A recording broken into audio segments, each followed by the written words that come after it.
meeting to order, and go ahead and roll call, please. Anderson? B. Byers? Here. M. Byers? Yes. Deere? Yes. Dorn? Yes. Kirkbride? Yes. Moon? Did somebody, Mr. Moon was going to be joining us via that link, so I don't know. We might have to call. Scott, excuse me, I just got. I put it in the box. Okay, Mr. Moon is on, but he is not going to be able to respond to us, so I'm just going to call him to make sure he, as a board member, can respond to.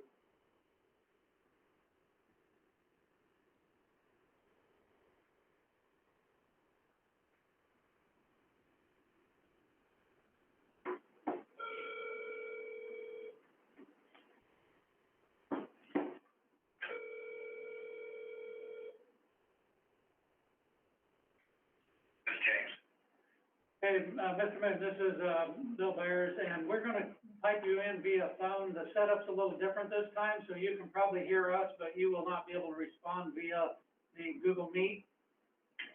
Okay. So you'll just need. Go ahead, I'm sorry. You'll just need to, when you're roll call, you'll just need to respond via the phone. Will that work? Yeah, I mean, right now it's just, this wife and I in Google Meets, and we're just looking at each other, so. Okay, that's, this is Whitesong and should be with, on the phone with the other principals, the way I have it set up, so I don't know how, we probably need to inform Mrs. Whitesong that, I'm texting her now. okay, thank you. All right, so I don't see you guys, right? Is that correct? You should be able to see us if Scott has started the Google Meet. It has been started. The Google Meet's been on, it's the live stream that he just turned on. Yeah, it's just, we clicked on his link from 11, here, we clicked on his link from November 12th. Okay, I'm gonna have to try to find somebody that knows how to answer your question, because the camera should be showing us through that. Dr. Byers.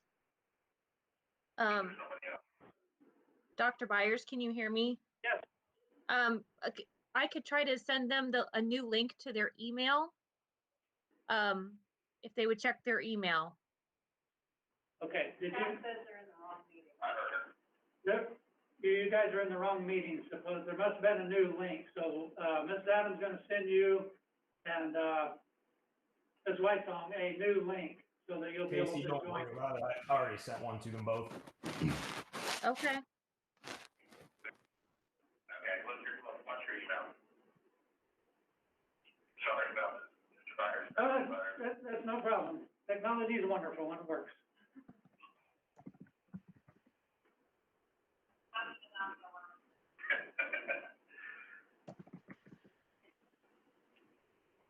While we're all waiting, I'm just, I'd like to welcome Mr. Bauer back. He didn't miss a thing. There's a little sarcasm there. I see that, thank you.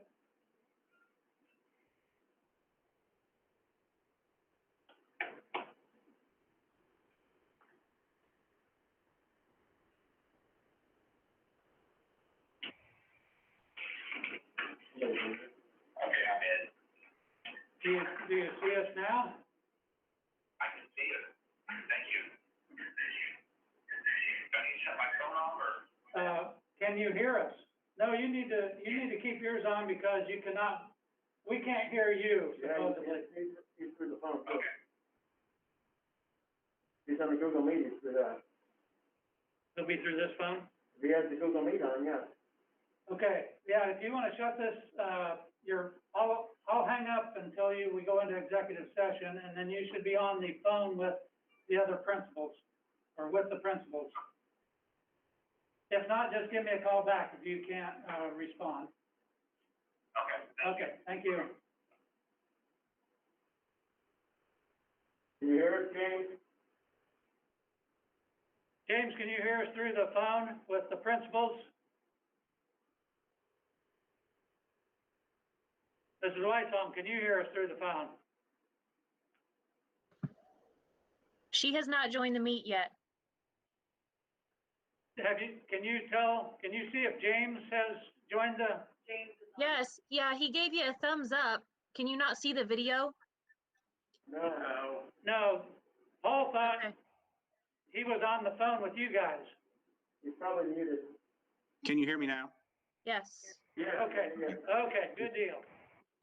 Mr. Donahue was correct, so James, you can hear us and we can hear you. All right. And Mrs. Wysong is joining now. Okay. So I'm gonna go ahead and we will, James, did you respond to roll call? Yes, I'm here. All right, we got you. So, we will go to number 2, consent agenda. Mr. Bott. Okay, in the consent agenda, you have the approval of the regular minutes from our last meeting in October. And then you also have the emergency minutes from the meeting that you have while I was absent. You'll notice the amount of the bills is higher than what it typically is. That's because of a couple of reasons. Number one, we had 3 payrolls during the month of October. We had 3 payrolls, and then we also had a rather large payment for our bond and interest payments. We had a payment for our working cash bond, and we also had a payment for our alternate revenue bond. Those 2 payments in total were $1,002,258.25. Okay. The cafeteria for the month of October was $4,654.49 in the red. Total for the year is still in the red, $59,530.10. Had we only had 2 payrolls for the month of October, we're going to start seeing a trend now moving forward where the cafeteria will start being in the black. So don't be alarmed there. We always typically start out this way because we have no revenue when we first start school in August. And then obviously with fewer students in the building, a la carte sales and all those different things too, we're going to be, a lower revenue like we kind of talked about. We also have one FOIA request this month. You're probably familiar with seeing Smart Procure. They're the ones who typically make a request for any and all purchasing records. And that was the same this time around. They had requested all purchasing records from August the 7th of this year. That request. Other than that, that's all I have. Okay, any questions on any of the consent agenda items? If not, I need a motion to approve consent agenda inclusive of payables totaling $1,515,832.67 and payroll totaling $1,122,135.36 for a total payables and payroll of $2,637,968.03. Motion? Craig Deere, second. Doug Kirkbride, roll call, please. Anderson? Steve Byers? Yes. Jim Byers? Yes. Dorn? Yes. Moon? Yes. Thank you. Number 3, visitors. Has there been any requests at this time for any visitors, teachers, or any public requests to? Okay. Being none, we'll go on to committee reports. The only committee meeting we had between last meeting and this one, a couple of days after our last regular board meeting in October, we did have a foundation meeting. I was not in attendance at that particular meeting. Mark, did you have anything you wanted to share from that particular foundation meeting? I wasn't there either. Okay. Really, the main thing that they took a look at that meeting, prior to that meeting, Becky and Mike and we all met and we talked about the foundation mini grants, and we approved, I believe it was somewhere in the neighborhood of $6,000 some odd dollars of mini grants. Everybody who turned in a proposal that wasn't necessarily fulfilled by the foundation, the district was able to fulfill the request by using CARES Act money. So anybody that submitted any requests, they were able to get what they requested. So that was really the main thing from the last, foundation meeting. I don't think we've had any other, committee reports. I did send out a text message today, to look at a couple of dates in December for a future policy committee meeting. Another edition of press policy, press services, policies. And then also we've got the, curriculum meeting Wednesday, December the 2nd, here in the high school library at 5:30 p.m. And then we schedule our next technology meeting, in March after the first of the month. All right, thank you. Before we go further, we'll get James to mute his microphone. And if you want to speak to the unmute, just.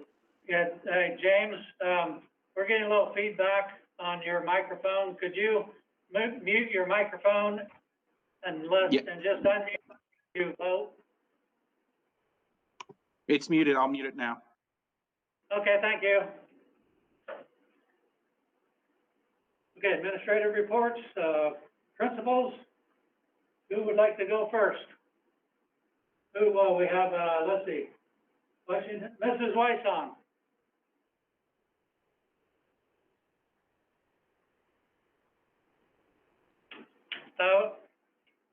Are you unmuted, Mrs. Weissong?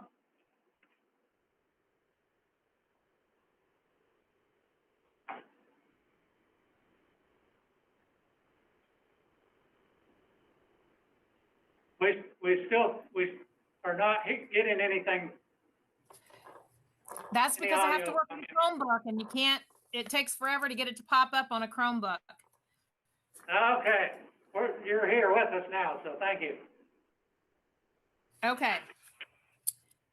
All right, at this point, do you want, I guess you're going to ask us some questions later, but at this point, the only thing I wanted to highlight from my report was I wanted to make sure that you guys noticed that we have kids who have run, we have one student who has run 50 miles already in the 100-mile club, a second grader. And I just wanted to highlight that.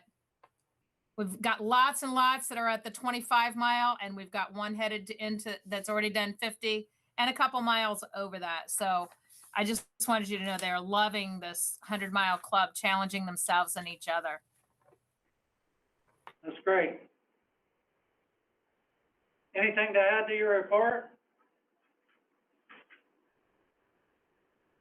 Later, do you want to wait for that? You mean, I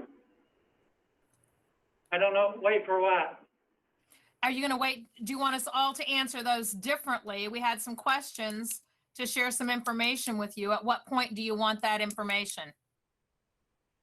So we'll just go through all your reports first, and if you have anything to add, and then I'm gonna come back and, I have a couple questions that I'd like each of you to answer. And then, other board members might have, some questions, because, obviously on agenda item number 8, we are considering whether to go district-wide remote. I know there's gonna probably be a lot of discussion, and, I don't know which direction that vote will go, so any input that you guys might have could be helpful in that decision. So let's just move on to Mrs. Milberg, and then we'll come back with the questions after everybody goes through their building report. Thank you. Mrs. Milberg? Okay, it's kind of confusing because it's like giving us.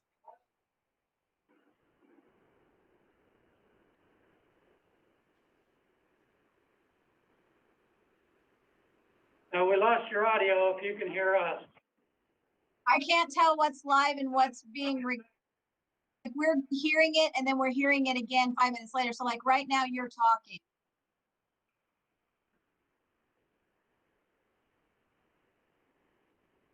Okay, I'm gonna just say this one more time. So you can just go ahead with your report whenever I'm done talking on, over that phone. Okay. I'm just gonna highlight that the big thing for this month was our mock election that went really, really well. The 5th grade team worked on that, and they did election ballots, and they did ID cards for register, like they were actual registered voters. They got stickers that said that they voted. There's some there's some pictures there, and that's about all I've got to add. Okay, thank you. Any board member questions? Okay, Mrs. Ellis, you're up.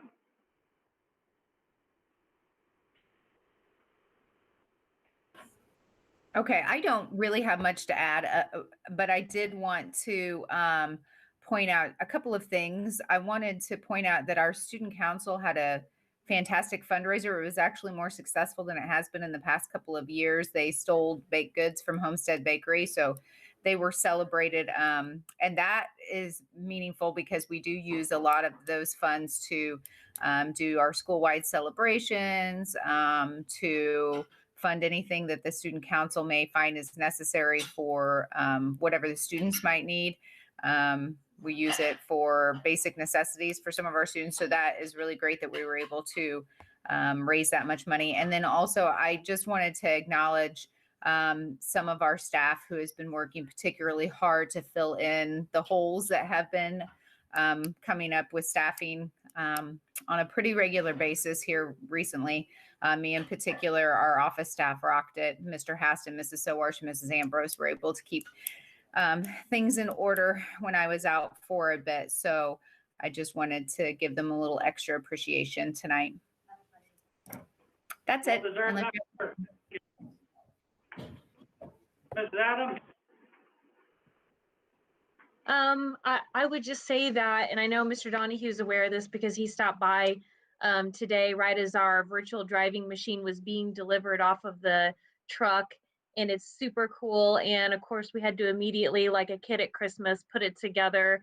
And if you looked at Apogee today, you saw Mr. Lipe trying it out, and it's really, really neat. And we're excited to share it with the students whenever they're able to return. Aside from that, I think, unless you have any questions, I'll just stick to the items in my report for now. Okay, thank you very much.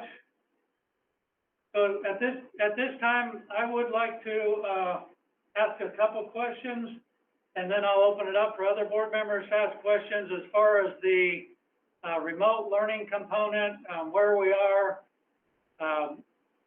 where maybe thoughts are as far as from your perspective. So the questions that I have are, I would like you to answer, each one of you to answer this, in your opinion, what are the advantages and disadvantages of continuing to do what we're doing? And then follow up with what are the advantages and disadvantages of going all remote until November 30th? Who would like to answer those questions first? I'll go ahead because I feel like this has impacted. I kind of predicted, just kind of knowing how the high school was going, that this would eventually kind of trickle into the junior high as well because of some factors. I do want to say that right now, an advantage to choosing remote, I believe, would be a consistency factor. I think right now we are approaching the level of teachers really having to try to balance both in-person and remote. The revolving door factor is significant. We added a lot of students to the list today. I did share some information with Mr. Donahue, and I think that he included it with tonight's board information that had some statistics on there.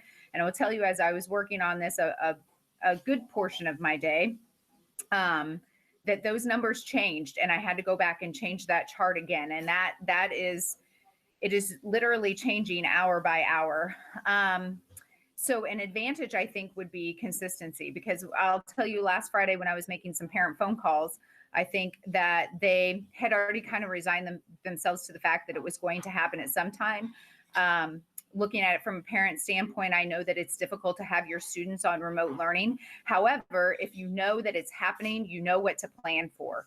Right now, we don't know what to plan for. There is every day could be the day that we get called and then you have to call an audible right there. So if we were to go to remote learning, at least they know what to expect.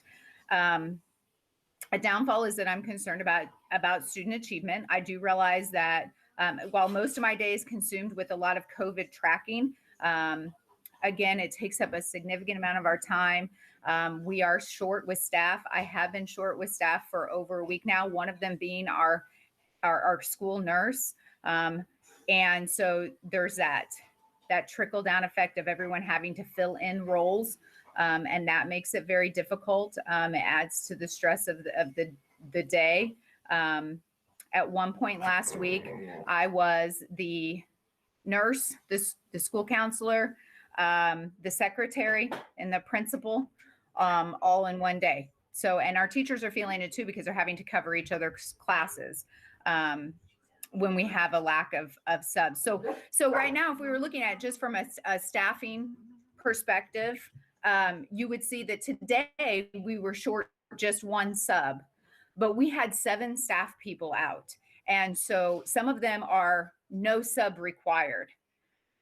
But that doesn't mean that nobody does their job for an entire week. Somebody has to fill in and do that job.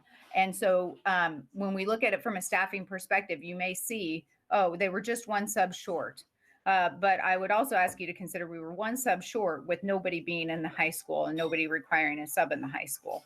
And so that when they do return is of concern. I do think that, again, just getting back to a disadvantage of student achievement. So Mr. Haston and I have spent a lot of our time doing a lot of COVID tracking. Mrs. Ambrose too plays a huge role in that. We have a meeting, a powwow. And so if we were to go remote, our responsibilities are then going to shift more to making contacts. Again, like we did in the spring, we're going to be on the phone. We're going to be knocking on doors. We're going to be trying to get kids engaged in that way. I would venture to say, though, that I do think that our students are very much more clear on what the expectations are, because we've had an entire 9 to 12 weeks, however long, to prepare them for this. That was a big part of the beginning of our school year. Was at any time, we know our time is limited. We may be forced into a remote learning situation. We've got to tell these students what's expected of them, and we have to train them in order to do this. And we've put out some excellent parent resources too.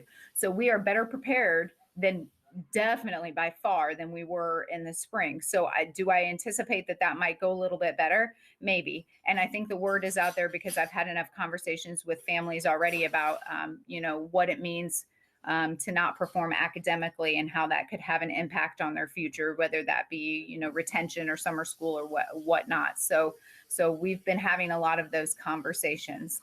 I do think that there's also a health aspect to this, because as far as community goes, I do worry that because we are in school, like for instance, I've had 3 positive student cases in the last 2 weeks. And I've had 1 positive staff case, and there are still some question marks about some staffing there that we're going to know about in the next couple of days. So are we, because we are in school, contributing to that? I can't say with any certainty that we are. We can't prove that it's transmitted in school or that they picked it up from somebody at school, but I also can't disprove that either. And I do think that there's a definite call from health departments and from some of the area hospitals for us to stay home as much as possible, to only go out when necessary. So I think we have to weigh that as well. So I did include some of the. Either when we come back after the 30th. I can't say that with certainty either, but I can say what we're doing right now is a little bit of how do I want to describe it? I can't answer that this will solve it. I can't answer that we will be in the same place. But I feel we're educating those students in your building right now. I'm sorry. How do you feel that we are educating them as a district, the students that are in your building in person right now? I feel like we're doing the best that we can, but I mean, the revolving door makes it almost impossible to figure out who is what and when and where, and who has what makeup work, and who missed yesterday's lesson, and who tuned into yesterday's lesson but just didn't turn in the work, because we're asking teachers to juggle those 2 very big things. So if you look at my numbers right now, I have, more people requesting to be on remote. I've had 4 requests since the last time that we talked. since the last board meeting when we decided on the criteria. So that's only been a few days, and I've had 4 requests for that. So if you look at the number of remote and excluded students currently, and that excluded number fluctuates, yes, but you add those together and that's 32% of our population. So we are, 70-ish percent what I'm saying is our teachers are not able to focus any of their energy, I feel like, in some circumstances again. So if anything, at least this will give them that consistency that they know they've got to throw their full energy behind the remote learning if we were to go that route. Otherwise, it's going to continue to be divided. Now, like I said, after the 30th, I don't know that it will be any better, but will it allow us the pause? Will it allow us the time to regroup? Will it help the community to understand that if we don't all work in this together, if we don't all try to follow these protocols, that these are the implications, then maybe it will help. Because I do feel like we're in a little bit of a battle with some community ideals as well, and we need some help. Our teachers are kind of working our tails off, and we're going in every day, and sometimes it's difficult to go out in the community and see that there may or may not, the ideas of what's happening are so different, and we need these students to stay home when we send them home on quarantine, for example, and that's not always happening. I maybe that will be a benefit of it. Maybe it will send that message. And really, in reality, we're looking at 4 days. Let's say that we did move to remote. If we decided that tonight, we'd have to have time for students to get organized tomorrow. Wednesday's already a remote learning day. That would leave Thursday, Friday, Monday, and Tuesday, and we have Thanksgiving break. I think, and again, I will go back, I think an important piece is to ask the community for help in doing these simple things that we outlined in one of those letters that I had drafted. So, and I can't guarantee that it will change their minds, but I think it's very important that we ask for support so that we support one another. Okay, any more questions? I kind of taken up a lot of time. I want to let the other ones speak as well. To segue into a point I wanted to make, that letter's kind of gotten lost in the shuffle, I feel. I talked to Mr. Bauer, and we need to make sure we at some point just all sign that, and when do you recommend that goes out? As soon as we make a decision. Either way, I think it's important that we say, we need your support to stay in person. We need your support to return to in person. So we need to just, whoever you want to sign that, if you want board president, Mr. Bauer, all principals to sign it, we just need to get it signed and get it sent then.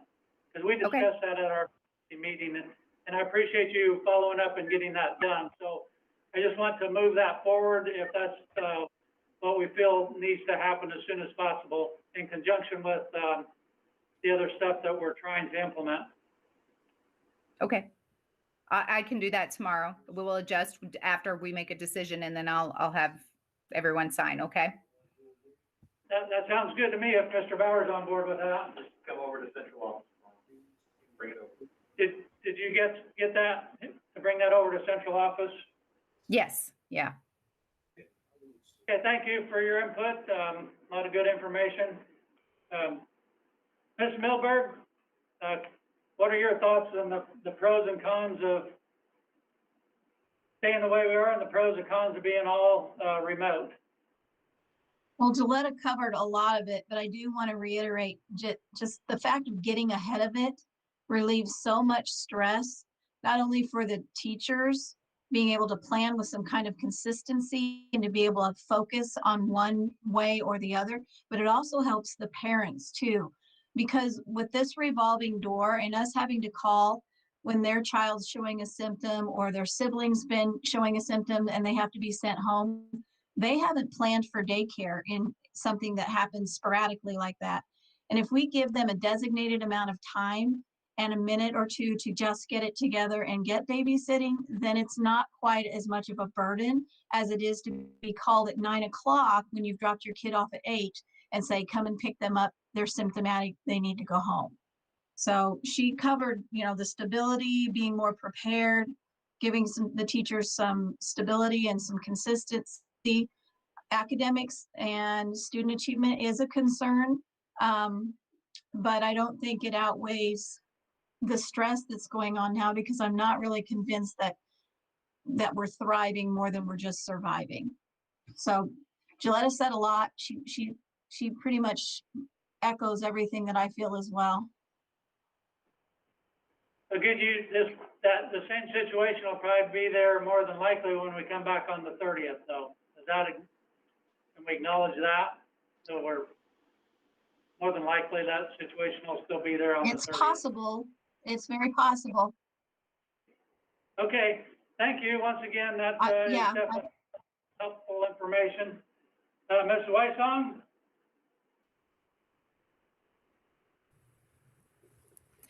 I want to second everything that Gilletta said. I was shaking my head, and I don't know if you could see that, but there were a lot of things that she said that are very true, even down at this level. Teachers are giving up their plan time to cover for each other, taking care of each other. A huge piece of this is this symptom tracker. We're sending kids home. They're coming back. They're coming back with no notes. Who's chasing after those notes? I spend 90% of my day calling parents, trying to find notes. The health department doesn't send things back with them, or they will send it to their phone. Or case in point, today, there was a student whose parent called yesterday to get the results. They were told the results were negative. They sent the two students to school today. And at 9 o'clock, she got a message on her phone from the health department saying, oh, by the way, your students are positive. The other one that she didn't send to school was positive. She called us in a panic and said, get them outside. I'll come and get them. They told me that they were negative. It was an old test. That student that tested positive has been tested 3 times because they've been sent home, and they've had to retest to come back in. So now we're starting to get false negatives because this health department is overrun trying to keep up.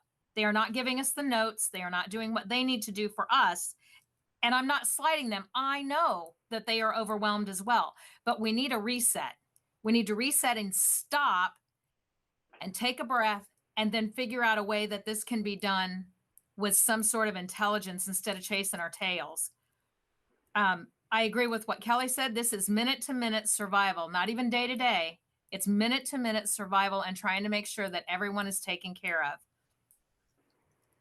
of. A concern that I have is exactly what Gilletta said and what Kelly said too. My concern is childcare, but I do think that if we were looking at this and parents knew what to expect, instead of getting a call at the last minute, they could get themselves set up for childcare and get that taken care of.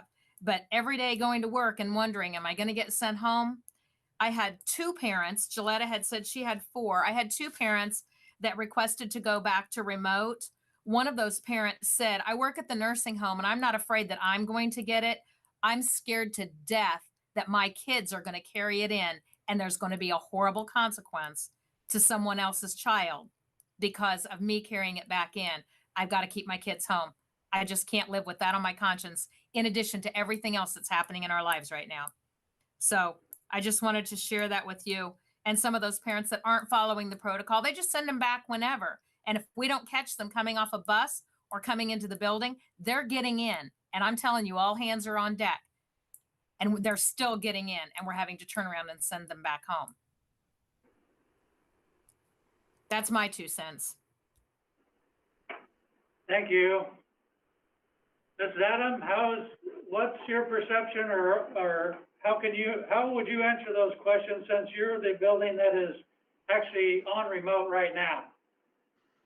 Well, I mean, I agree with a lot of what Gilletta had mentioned. So I would echo that as well. And having seen what it's like on the other side of now being in a building where all of my teachers are on remote, I was talking with someone else earlier today, and I said, even though it wasn't the job that they, the training that they had when they went to college, it is still a much easier job now than it was in March to teach all of your students remotely. They're just so much better prepared. The students, the teachers, we now have all the technology that has come in, and it just makes a world of difference. And I know that I'm in a very different boat because my students can be home alone during the day and they don't require babysitters. That is a huge game changer that makes it more feasible here. And that plus the factor of when, the high school kids intermingle from grade level to grade level, you can't just isolate, Mrs. So-and-so's class or one grade level. It's kind of an all or nothing deal because it gets so messy so quickly. So I recognize that that's a little bit different situation here, but kind of along the lines of what Mrs. Ellis had said earlier about the the community piece of it. I think that whenever the health department is responsible for communicating with, a group of 50 students on one given day that have had to be quarantined, that bogs down the system substantially. And, them not having that burden, I think alleviates them to work with some other people within the community. So I do feel like that's an important thing, but that's, you had mentioned earlier, well, how's this going to be different after the 30th? And so to that end, I just want to, for the record again, say that I do feel like we need to adopt a set of metrics that we use as a district. So we're not having the same, come to a decision meeting moment where we have a set of metrics that we develop together. And then, the district leadership can then determine whether or not we've met those metrics and a need for a closure has occurred in a particular building or across the district. I would also add that what the metrics would do is allow us to communicate that we are getting close to reaching those metrics. So we don't catch parents off guard. We can communicate that out and say, these are our metrics and we are approaching on numbers 1 and number 2 very quickly. And we need to shore this up so that we can maintain in-person instruction. So again, I think that's an important piece. I'm glad she mentioned that because right now it's kind of arbitrary. We're just kind of making the rules up as we go. So as we learn more about what would work, because this is a learning experience for all of us, I think that's important. Yeah, I don't think we're making them up as we go. We kind of set the tone at the beginning of the year, but I understand that, and we discussed that a little bit at our emergency meeting on the metrics. How would you propose that we go about setting up a metrics now that Mr. Bauer is back? Who are you looking at trying to get together to put this metrics together? Well, I mean, if the board would agree to it, my recommendation would be the district leadership team, or the administrative team. Excuse me, the administrative team. The building leaders, Mr. Bauer, Mr. Donahue, myself. That would be my recommendation. If someone from the board wanted to be a part of that, absolutely. But that way we can be respectful of everybody's time and expertise and all of that, and that we're making decisions as efficiently as possible. And where would you get your information to base your decision on these metrics from? Well, it depends on what metrics we used, obviously, but I think that when I had spoken to someone earlier today about this, I mentioned, looking at the number of staff that are out on a given day, the number of students who are out due to a quarantine situation. But I do feel like there should be at least one measure that is community-based that should be factored in there. And again, not setting hard lines, but giving a list of things that we would all look to, and then use those as a determination of whether or not we felt like it was too great of risk to be in person at that time. There are several school districts that have examples of this, and I'm all for taking ideas and how those fit. I think we need to look at the most right now is that we're struggling to fill vacant positions in the district. That's the number one concern. That's the number one metric that trumps everything else in this scenario.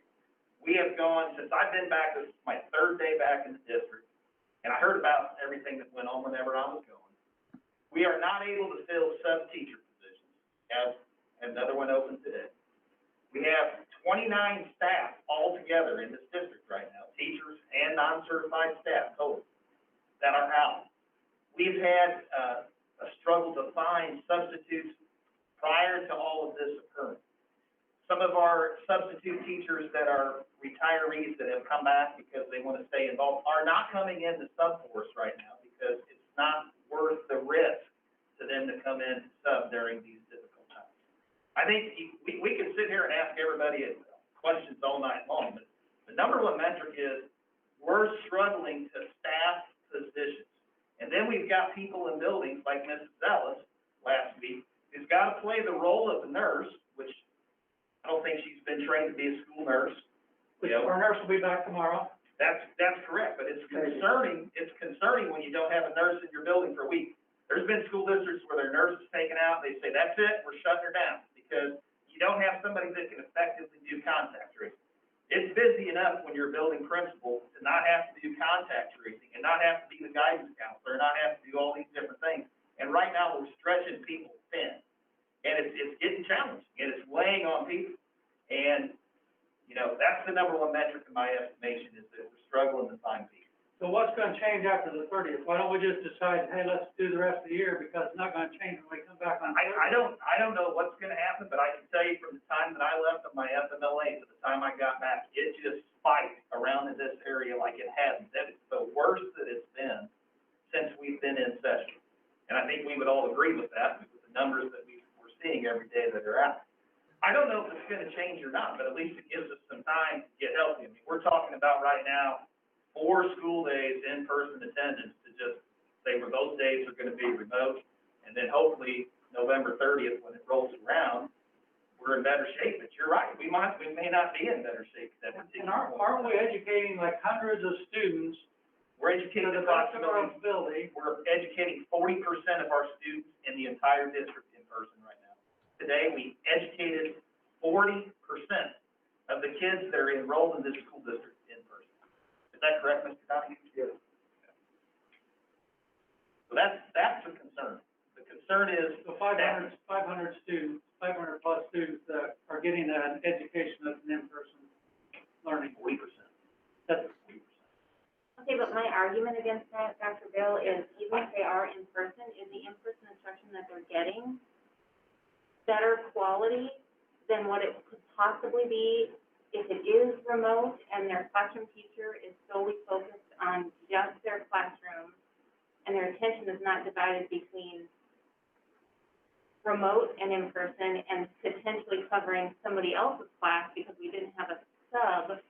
So their attention is split in so many different directions at this point because we are struggling so terribly to cover that. So my argument against that is even if they are in person, which is I know what we've been fighting for all along, is what they're getting in person the best that they could be getting right now, or is the platform of remote better?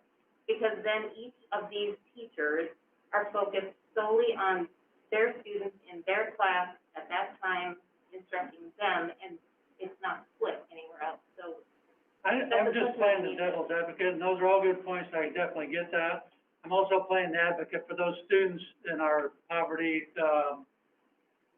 town here that don't have the parents, they don't have the support at home. It is much better, 1,000% better, that they're in class with that teacher that cares and they want to learn than it is, to be home and who knows with all this idle time that they have, what's going on. That's who I'm advocating for at this point. I totally get that. I think our staff is doing a great job. Dr. Hastings confirmed that. I'm just advocating for those 40% that we are educating in person that want to be here and that are going to be better off. And I'll expand on that, some of my thoughts on that, because what happens now isn't, we're not going to see it for years or months or weeks, probably months and years down the road. So the more normalcy we can have, as much struggle as everybody's going through at this point, that's kind of where I'm advocating right now. And I'm not saying that I whatever the majority thinks, because this is a board of a majority. So and with Mr. Bauer being back, he is the district leader. He is one that we hired to help make recommendations. Now that he's here and sees everything, I don't necessarily always agree with everything he's presenting. I don't necessarily agree with maybe where we might end up with tonight, but I get all that. So I'm just coming, everybody's bringing up good points, and I know other board members are probably gonna have chances to say their, point too later on. Mr. Bowers is right, in his, assessment here up to a certain extent, I think.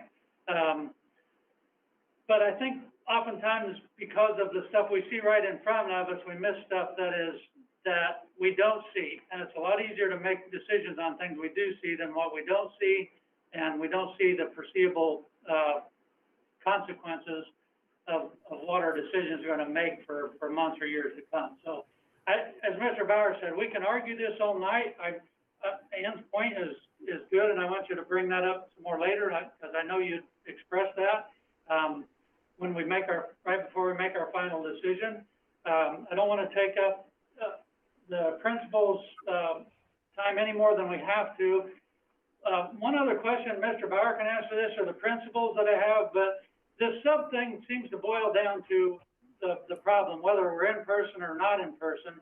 But how does going remote help solve the sub problem, and how do we handle subs when we're on remote? And then I had one other question as far as paraprofessionals. When we're on remote, and even on our Wednesdays, it's always been a concern and a request that we have as many people, paraprofessionals, and helping our teachers out as possible. The more, the better. Well, on remote, we don't have any of those, and I don't know, are they helping out in any way? Can somebody help me understand what they do on those remote days? In my building, the parapros are students. This summer, we sent a bunch of them to get training on how to help with remote learning. Parapros, they actually went, this part we came here because we had so many. They came here while we were doing the Captain Kids Art. They're making copies, they're getting things ready to send home on those remote learning days, those types of things. So that's how they would help. And then throughout the day, when they're not needed, then we would send them home so they're not sitting in the room congregating, and we get another bunch quarantined. So they do all those things, and then they would go home. So some days it may be a 2-hour day, some days it may be a 3-hour day, but they're there as long as somebody needs them. It's what we have planned for them to be doing. As far as the subs go, right now we do not get a sub for the high school. They're to make arrangements with the students, either by setting up double assignments or setting up a time during the day when they have doctor's appointments, those types of things. Or they have one of their colleagues join in, because they ourselves don't have to log information to Google Classroom. And B, we don't want somebody sitting here with no students in the classroom, and then we got to cover students over there at junior high or Lincoln or Washington. Some of our teachers, like 4th grade, 5th grade, when they're out, our 3rd grade class in the South, they're doing some remote things with them. So we're doing some remote things with that. So some of our teachers are actually still not using an emergency sick day because they're actually teaching remotely. So we're trying to do things like that. So.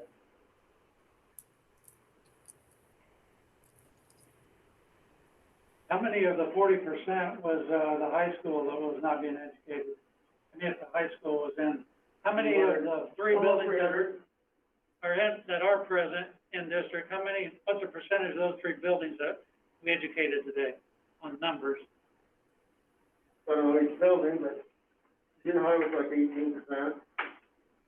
The high school obviously is around 400 students, when count both in person and remote. They said last time we had over 100. No, but Mr. Bauer said that we only educated 40% of our district. Well, you take the high school out of that, and the 3 buildings that we are educating in person is what percentage?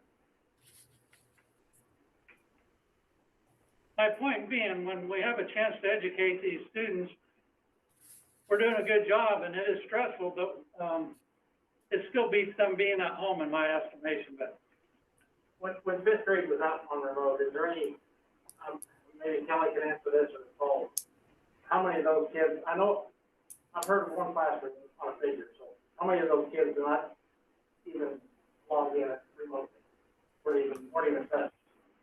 Mr. Milberg, can you answer that? Did you hear that question?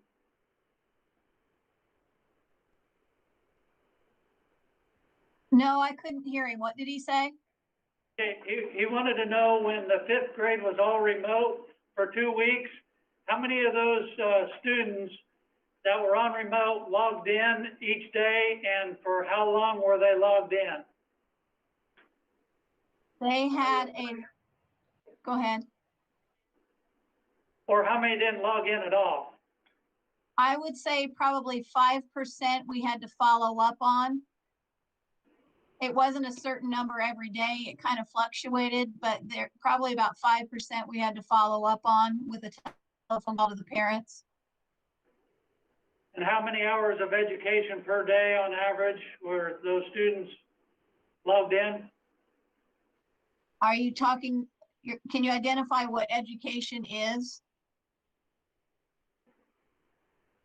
Or do you know what, to identify what education is? I guess how many hours contact with the teacher, because they would be what, 4+ hours, if they were in person? So what's the, well, I guess you describe what the teachers, what those students are experiencing, or if you could, during Okay, the remote time. What are the remote format is that they check in the morning and they have like a morning meeting. They discuss what's going to happen during the day. And then for math, they have departmentalized just for the remote learning part of this. They have a live math instruction. There were videos created so that they were doing some of the other subjects. And then there was individual work where they work on things that they were, so that they could be assessed later on whether or not they received and understood the concepts that were being taught. And then there's another check back in at the end of the day at 2:30 while you were working on your remote learning individually. Were there any questions? Is there anything I can help you with? What do you need me to guide you on? And if students didn't need the feedback, then the group was smaller and they could focus more on the ones that were struggling and needed that more individual attention. So they don't technically sit in front of a computer for 4 hours. That wouldn't be conducive to learning. The attention span just isn't there. It would be difficult for me to sit in front of a computer for 4 hours. So when you're saying what kind of education did they get, the format is the whole day. The interaction is twice a day, and then they're available through email or through Class Dojo or however they want to communicate with their teacher with questions throughout the day. Can I just add for Mark, just so you kind of see how it works on another level too, I will share with you a daily remote learner schedule that we have for the junior high too, so you can kind of see what we've suggested and how it breaks down for them. So as soon as I can get that to pop up, I can email that to you if you'd like. Well, my only question was, how many of those students did not even participate at all for 2 weeks? That was my only question. I mean, I realize what, how the house all structured, but how many of them did not even participate for 2 weeks time? Yeah, and maybe you don't know that. You said 5%. I would say they all interacted at some point throughout. I mean, there isn't like a certain number because some interacted more on a day they needed more help than others. As far as any not checking in at all, there was probably less than 5%. And I made phone calls to the parents who said that they would, make sure that didn't happen anymore. And then the next day the kids were on the Google Meets. So it's not a certain number daily. It just fluctuated. I would say no more. I would say less than 5% overall. Okay, thank you. Thank you. Other questions for the principals? Any board member?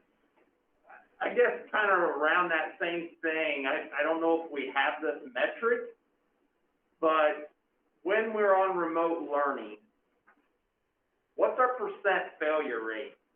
So what's our percent of students that aren't achieving adequate grade level?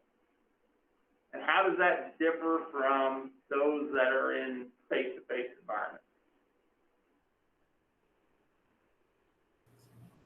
I'll speak to that. I think right now, because of the format that we have, we couldn't accurately predict that because we don't know how many students would have that failure rate, and the conditions were different in the spring. So that would be a little bit different. First of all, we are much more structured now. We know exactly, we've trained the students on remote learning. That was one of our biggest things in the spring, that we sent kids into a remote learning situation in which they weren't sure what to do, and we weren't really sure, you know, what to do because we were figuring it right out alongside of them. So I'm not sure that we can accurately predict that. I would say, yes, there is a failure rate. There are some that we work very hard on to get engaged. We've, you know, like I said, we know that if this were the decision, our focus is going to shift into those phone calls, into those home visits, into trying to check on students' well-being that we don't hear from. So, you know, and that kind of addresses, Dr. Byers' question as well,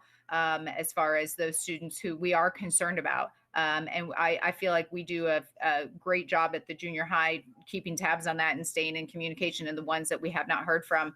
And we do recognize that that is a concern for some of those students. But I also want to kind of bring it back to what is our goal here? What is our time frame? Because if we're just looking till after the 30th, some of these things about failing students in 4 days, I don't know if that's as big of a concern. Now, if we go a longer stretch, yes, I do think that that is something that we will have to continually work with. It's not ideal, but if we're looking at kind of a short term here, I'm not sure that that will have as significant of impact, if that makes sense. And we need to talk about, in the spring, it was made very clear there were no consequences. If you didn't show up and you didn't do your work, nothing happened. And now there are consequences, and parents understand the consequences, and so do the students. They need to be engaged. Is there going to be a percent, even in person, who are not engaged? Absolutely. Those kids that come to school hungry, those kids that come to school who haven't been to bed or have been listening to fighting all weekend. There's a lot of kids who are unengaged, and we make connections with them. We also make connections when they are remote. We still make those connections with those students. We can't predict that, and we can't know for sure, but we do know that there are consequences, and we can make those conversations with those parents at this point with consequences. All right, thank you for your answers. Any other board member? Mr. Deary, you have anything? Mark, anything else? Ann, we want to go ahead, anything else right now?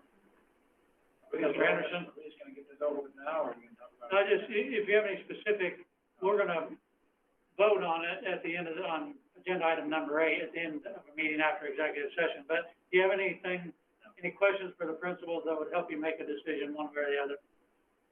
Okay. All right, I thank the principals for their time and their input. A lot of good information.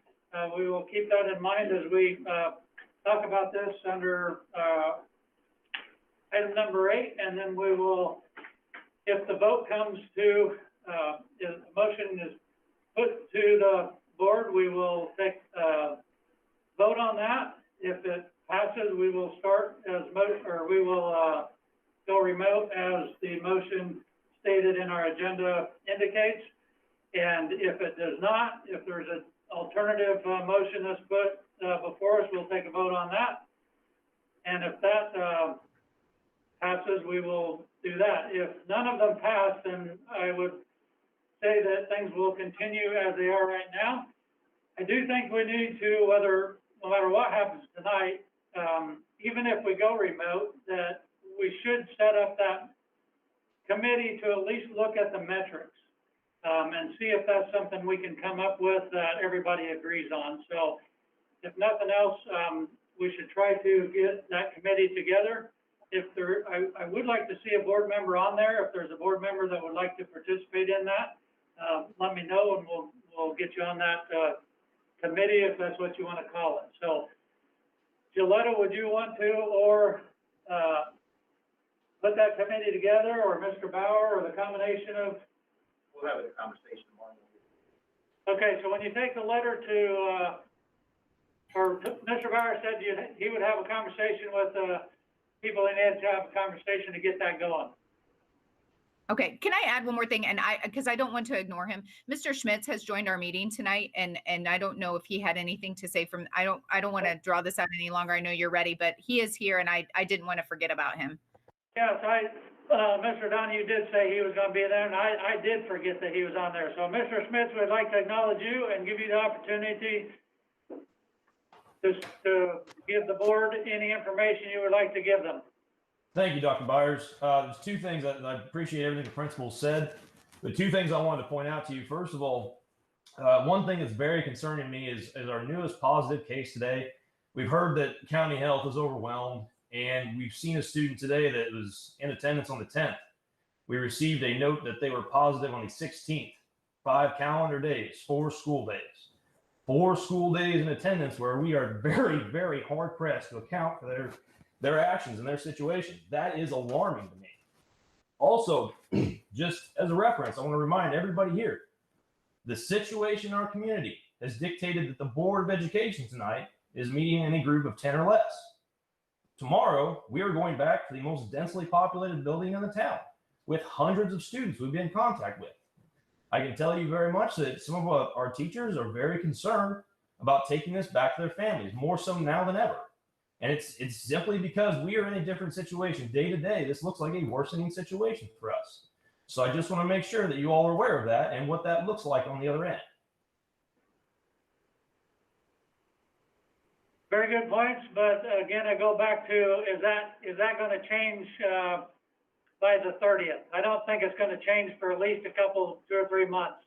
But I'm not worried about the 30th. I'm worried about the 17th, tomorrow, and the 18th, and everything that comes after that. And Dr. Byers, are you aware that Macon County Health Department has asked local school districts and churches to go virtual through January because they have a 16.1% positivity rate? Our county is at 16.8 as of today. That was on tonight's news. You can find that on WAND. Happy to send you the link. So thank you, and the board will take that in consideration also. Anything else anyone on the phone wants to add? Mr. Moon, do you have any questions for the principals, Mr. Schmitz, or anyone else? Mr. Bauer? Not at this time. Okay, thank you. Dr. Byers, could I just add one thing? While we Sure. were talking, I got a text message from one of the 5th grade teachers who let me know that 0 of her kids did not interact. They all interacted, and 15 out of the 18 did every single assignment on time. So that's like straight from the teacher's mouth there. That is very encouraging. So thank you for bringing that up. Okay. Okay, so we are going to move on with our agenda. Thank you, principals. So that brings us to item B under number 5, curriculum and instruction. Mr. Donahue. Go ahead, Mr. Donahue. All right, transitional math, I'm actually doing an administrator tabby on this. Starting next year, we have to have a transitional math class at the high school. It's not a dual credit, it's actually for a 4th year of math. So, what it's designed to do is for those that are going to a community college, they would have to take a placement class because of this class, so they'll automatically be able to take college algebra, those types of things. Those 3 areas there that are listed, the STEM, technical math, and the statistical one, those are the 3 areas we have to choose one path to go on. We work with our community college to develop this curriculum. Some schools are just redoing their curriculum and still having those classes.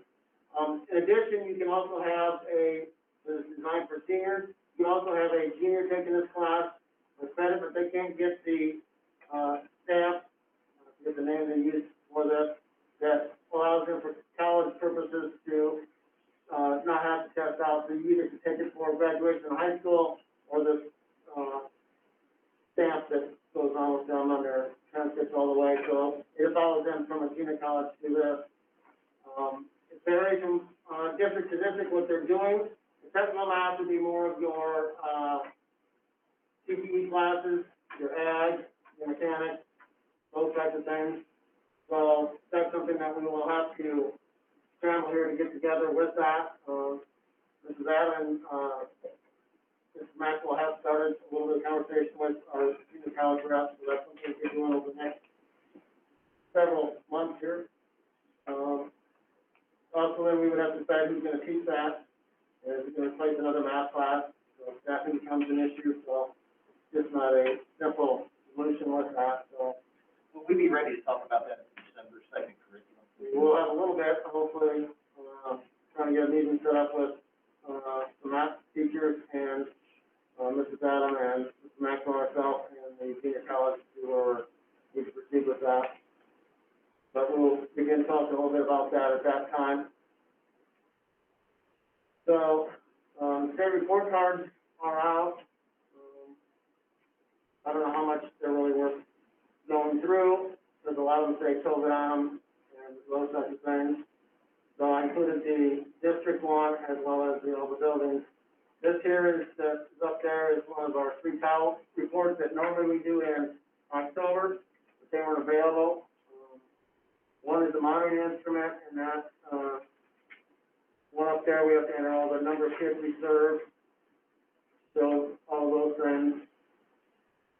The comparability one, we're exempt because, all our grade levels are in the same building. If we had, back when I came here, Washington and Lincoln, you had that side of town attend those attendance centers. If that was the case, then we would have to show that we're spending the same amount of money, so one side of town isn't getting all the money. So we're exempt for that one. So that's, those 3 reports are with that, and it shows you it's been submitted, and so we're qualifying. Those are all part of the monitoring instruments that they use to make sure that we're following all those guidelines with those things. That's the 3rd one there.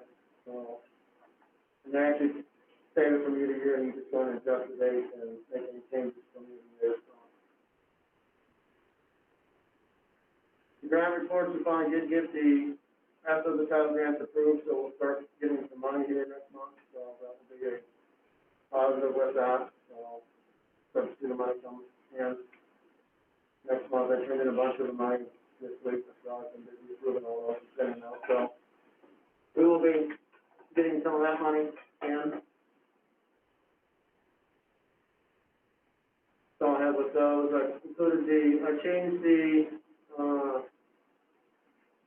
quarantine numbers there, show the percentage of each building that are out. This is Alice's report there that she talked about, that she worked on today, included in there. The exclusion numbers, you guys wanted percentages, so I'm showing the percentage of each building. And those are the percentage of in-person only. So you can see that those are excluded there. We had a bunch come off today at the high school. Some of our 3 or 4 cases, those that expired, and then their 14 days are up, so here some came over on Friday and today, and the church finally got all updated, so that's good to see. One of our cases today was last in school on October 31st. They're out on quarantine, so that part of it, at the high school level anyway, is a little bit less now as far as contract tracing, since the students been out a week. We don't have to do as much, hopefully. We still may have a couple of cases, or we may have to go back. We go back the other day, when the 28th and 29th of October, if we can remember 2 weeks ago, but we did. So those, I gave, the positive case report as well, showed you how many we've had in the district and how many are active in each building. I got it updated today, so you can see where we're at. And as the previous cases and the current cases, both staff and students. And then our staff, I didn't include this report, but we have 4 staff at Washington that are out. We have a cafeteria, we're waiting on health department when she can return. We have a teacher, we have an aide, and then one of our counselors, and we get employed from Eastern are as well. So we have 10 staff over 4 buildings. 27, we'll do them all. We have 4 in Washington, 9 at Lincoln. We have 7 teachers, an aide, and a speech. What's that? It says 10 staff and 3 active at the bottom. That's we've got 10 positive cases with staff, 3 are active. I believe is what it says. Right now. 3 are still active, yeah. So those are the numbers that we've had. So, I mean, can't see it. are these all from the beginning of the year, or what is the? Yes, all those numbers, the ones that are active are now, the ones that are in the past are from the previous part of the year. So we only have a total of 3 active cases right now. Now we have 6 active cases. You're looking at 1 building. That's positive corona tests. Or is that just that are actively out and we need subs for? You're asking if they're positive or if they're quarantined. Right now we have Oh, we have one one sub. at Lincoln.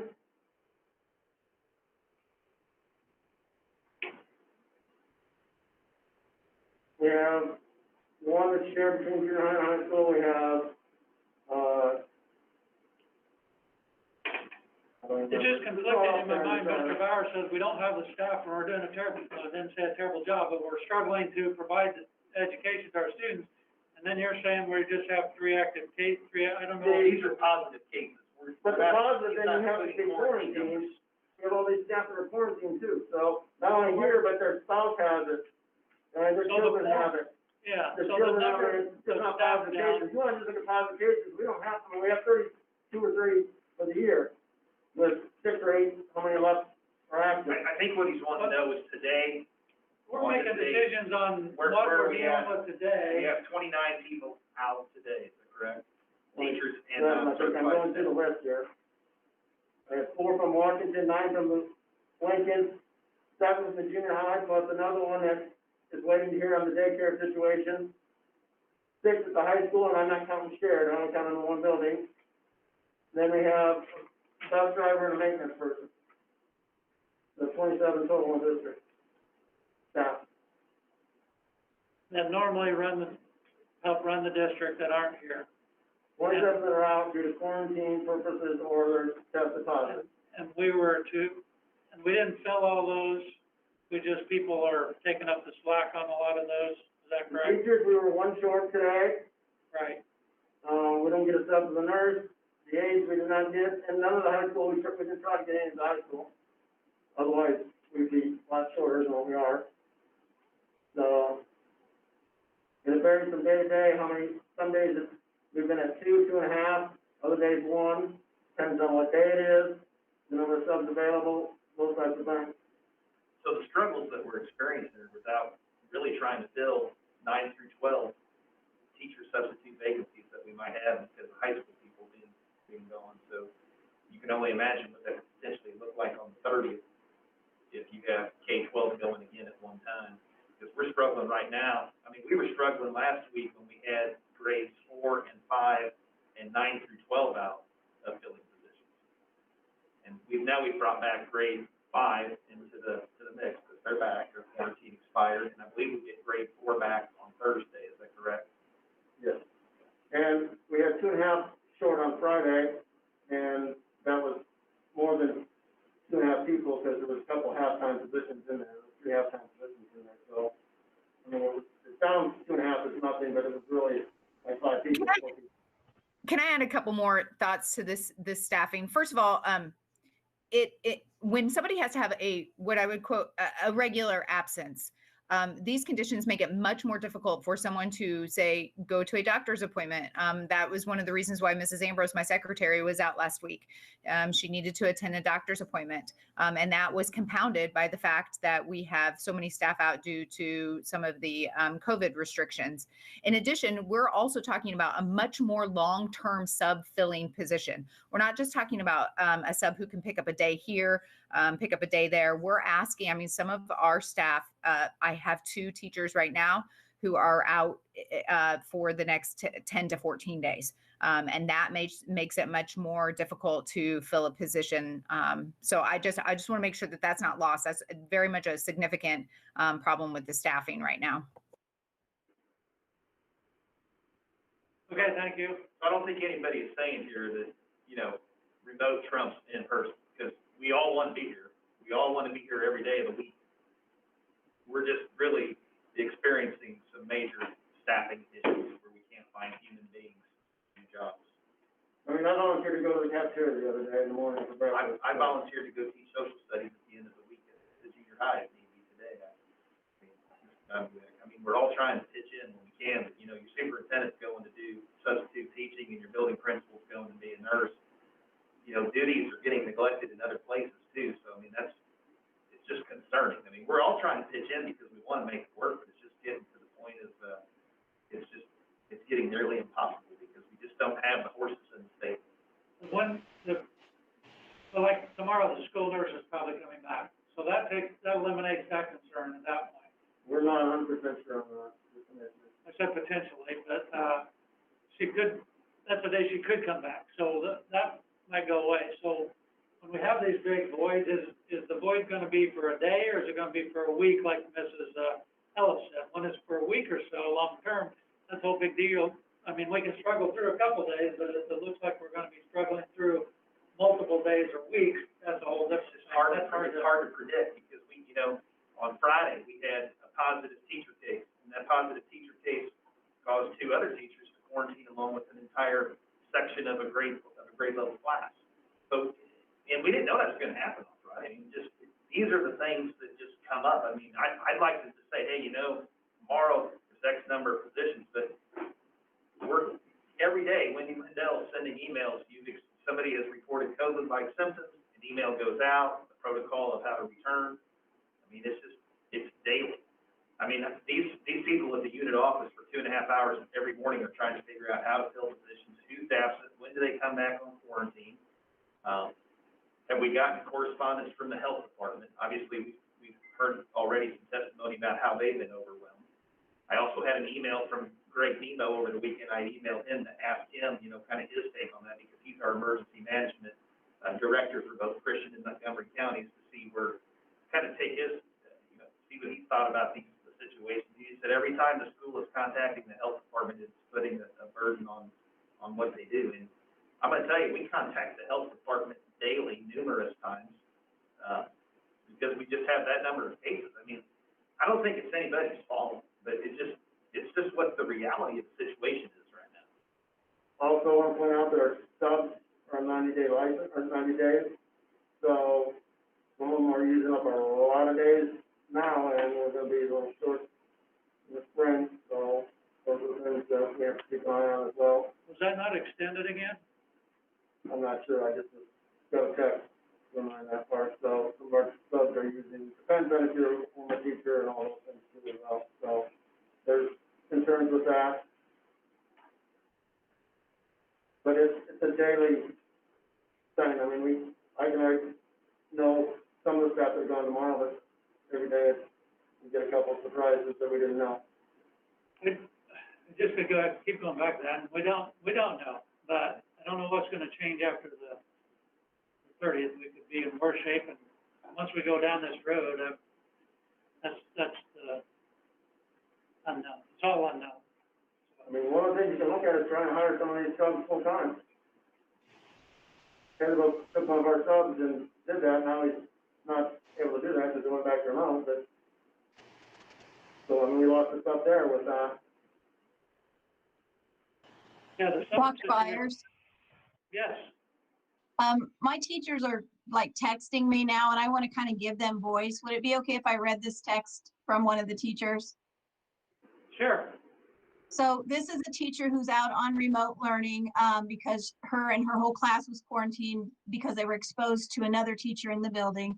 And just to give you an idea of her remote teaching format, she's saying she live streamed with her class today from 8:30 to 11:30, took an hour for lunch and recess, back to live streaming 12:30 to 1:30. Then some students who needed extra help with their Chromebook or help on assignments stayed on. She finished with the last student at 4 o'clock and had 4 out of 20 not on today. Then 2 of her students have IEPs and met with the special ed teacher who's working with their parents. So I just wanted to add that to the conversation so that the teachers have voice, because they're starting to text me now to kind of help out with the question that you asked earlier. Yeah, and I think that's great. And the live stream thing, I think all along has been a real good viable option, but we just don't have that going on district-wide. And I could see where she would be able to engage her students and help out a lot more, but if that was going on district-wide, that would be great in my opinion, and that is helpful, so I thank you for bringing that up. Dr. Byers, I have an email from a parent. You want me to read it? Yes, go ahead. We have an email from a parent. Henrik's gonna read it. It's a parent, her name is Lori Schneider. It says, I'm watching this live and would like to say as a parent, remote teaching my 3 kids is not easy. They learn more by being in person. One principal said they don't spend 3 hours in front of a screen. Well, she's very wrong, they do. More than 3 hours to be exact. I have a daughter in high school and trying to get a hold of a teacher is difficult. They have no guidance, no help. My son has done horrible this year in remote learning. He then went back to school and is doing so much better. He is an in-person learner. I had my son sent home due to a headache, no fever. After taking him to the doctor said this is getting ridiculous. These kids are being sent home for everything. This is such a hardship on students. It is beyond what you can imagine. My kids want to be in school. Other parents I have talked to, their younger kids have cried not being able to attend. I hope this is taken into account. I understand getting input from the principals, but you also need to hear from the parents and the students. Thank you, Lori Schneider. Did everyone hear that? And do we have other, I didn't think there was anybody that, That one was just emailed. but they're listening, they're on the link. They're on the public. Do we know if there's other parents on the link, or is that just a public, that's just It's just public a feed? public view. We can't see. Okay. So again, that's something else for the, board to consider. Appreciate that parent sending in, their thoughts. And just so you know, how busy are we, we've been getting texts from the health department to get it bought, it's not money like, so. I didn't hear what you said. We're still getting, we got a text from the health department about 5 minutes ago, so it's 7:45, we're still working with the health department. Yeah. So that tells you just how backed up they are. And we had conversations Saturday as well, so. So there's no good situation here. I still think the top of our list has to be what's best for our students, and their future. As difficult it is for all of us having to keep meeting and talking about this and dealing with health departments and dealing with everything else, I still think we need to keep that at the top of our list, Is there whatever that might mean to everybody. I brought this up at, I think it was the emergency meeting, whatever it was, but, to get these teachers back, just from the continent or out from just contact tracing, to get them back quicker. We're still sitting on CARES Act money, I assume? Yeah. I mean, you're reluctantly saying that, but can we not use, colleges, some colleges are doing it, and they're using CARES Act money for that to get, it's a quick test, get these teachers back in. I brought it up and I asked that question at the regular meeting last month and I got. Okay, I thought you did bring it up. Nobody answered my question. I asked, is that something you want to pursue? And it just, we went on to the next item and, I mean, if we can get these teachers back instead of quarantining them out for 2 weeks. but the problem is if they're, like our teachers that are quarantined because they were around another positive, it doesn't matter if you take the test or not, you still have to quarantine for 14 days. So, and same thing with our students, because our parents that rush out and get their kids, doesn't matter, you're negative, but you were in a close contact, you're out 14 days no matter what. So, I don't know if the quick test will gain as much then, is what I'm hearing. it would help. I know the health department has allowed some of the table staff to use it, so they got some rapid testing done on Friday, because they had a breakout at one of their schools. So what it would do, some of them are taking 3 to 5 days to get back. It just depends on where you're going and the backup, and then getting the paperwork and Greenville University uses them, and it goes via by, in fact, it was back one day, not 2 days. And the health departments were back in less than 2 hours, so. What it would be gaining, if I'm understanding correctly, if somebody has the symptoms, chooses to be tested, they'll know quicker, and then they can come back. But what it will not help us with is if somebody tests positive, then everybody around them has to do 14 days, whether they get tested or not. Correct. Absolutely. Got it. Okay. We lost a teacher today at Lincoln, because he wasn't feeling well, or yesterday. We're waiting on a test back, man, that's the person that would help. Yeah, it would help, but at least we would know in terms of contact tracing, and So what would it take to get some of those testing? I would work with the hospital and the health department, see what we can do. Well, I don't see any reason why we would move forward with getting a few of those and seeing how it works, to be able to, anything we can do to keep our teachers in, the district without having to be quarantined or waiting on tests, I think, that would be It's beneficial. helpful for our students too, because some days they're going home with a headache. It's one of the symptoms. If we can test them, they could say, because they can go to the doctor's office and either get tested or the doctor say it's not related to COVID, which most of them are not doing. They're saying go get tested, but those that have chronic allergies, those such things, we're getting back, it's not COVID, but. I do think we need to, along with that, though, develop some type of protocol on how those tests will be used, because I think those are gonna be limited on the number you'll be able to obtain.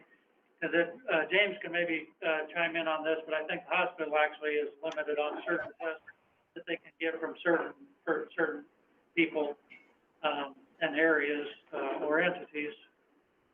James, do you have any comments on that? Well, the state has opened up what I'll say is a window or a portal for us to get some tests.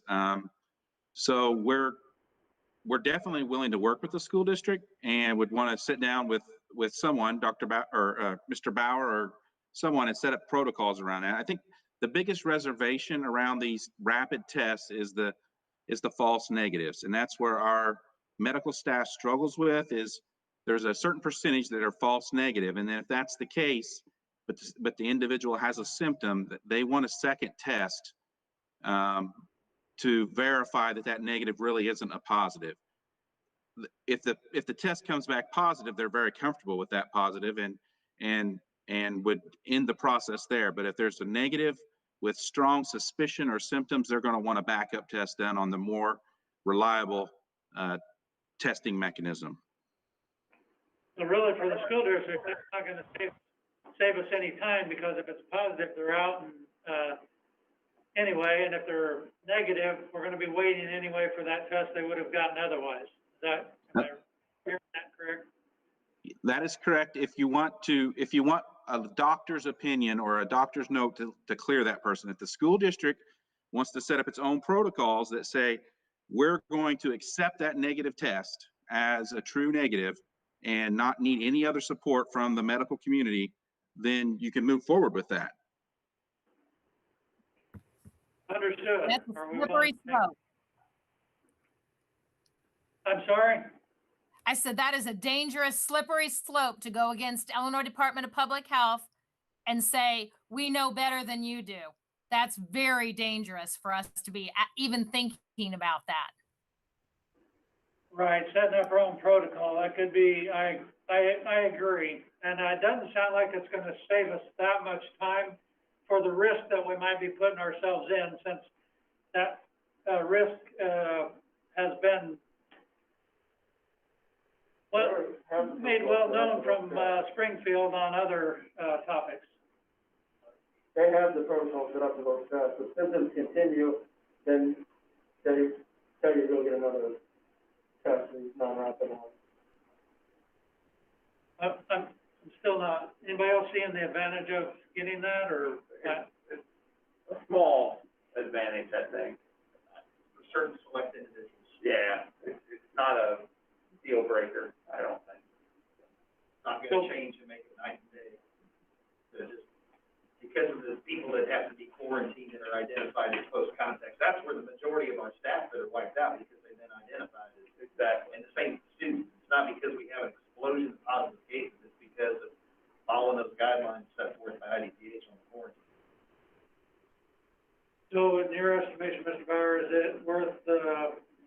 doing, getting these tests and setting up our own, protocol or following the protocol that's provided with the test? I think it's dangerous to set our own protocols to go against IDPH. By following what IDPH, we're covered under tort immunity, we're covered. We start doing our own thing and we have problems and issues, that's where we lose our tort immunity.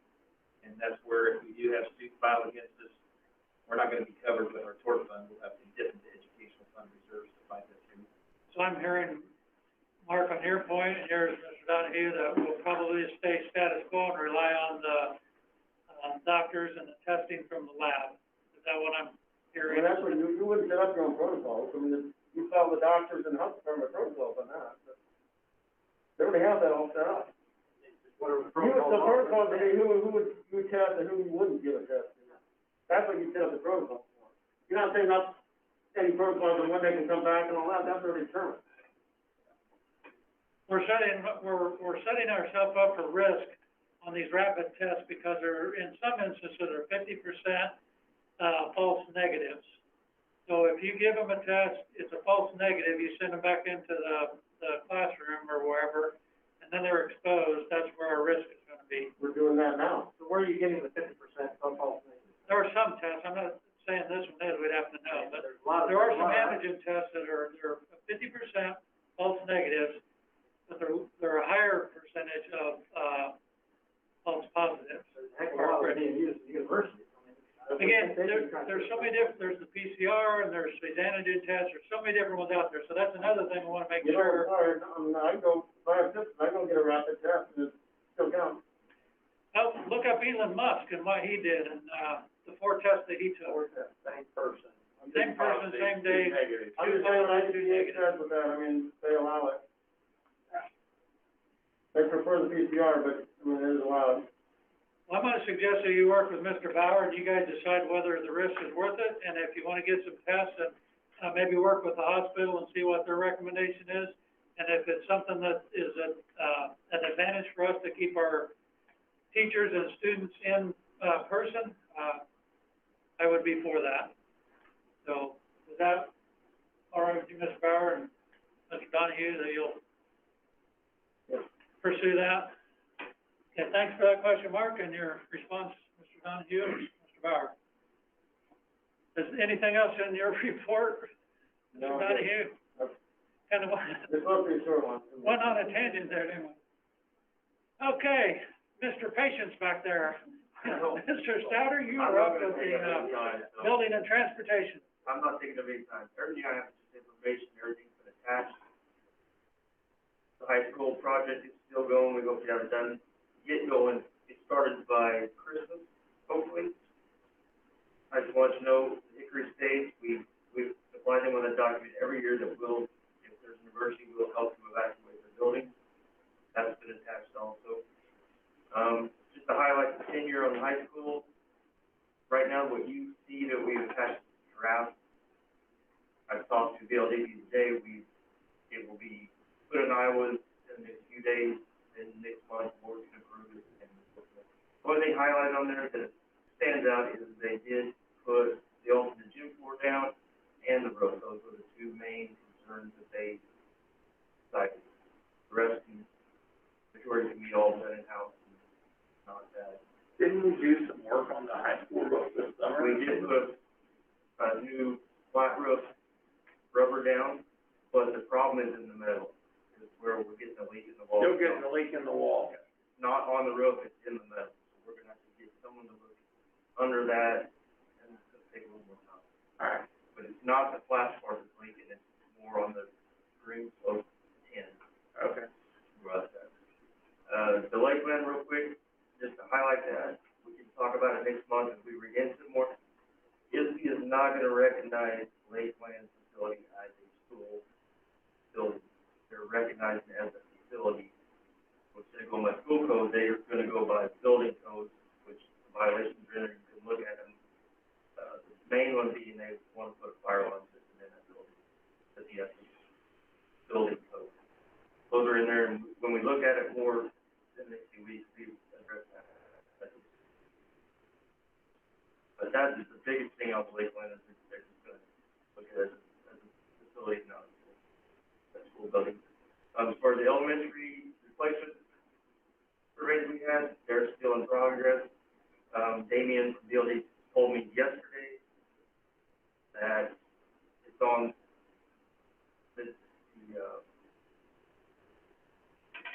anyway, it's on their desk ready to be signed.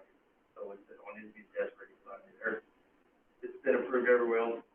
They said it's final place. And we have a meeting with them on Monday, November 30th, correct? So it's still moving along good. It just depends on where we stand right now in this era. And Dr. Mason did say his time here, even though it was the majority of his time spent on COVID, that he did look at some things on building for us, and I'm supposed to meet with him the week of, I believe, it's the week of December 7th, and we're going to have some conversations around his findings and his studies too. Yeah, when I was in there visiting with him one time, he had his little desk with just had all kinds of information looking at it.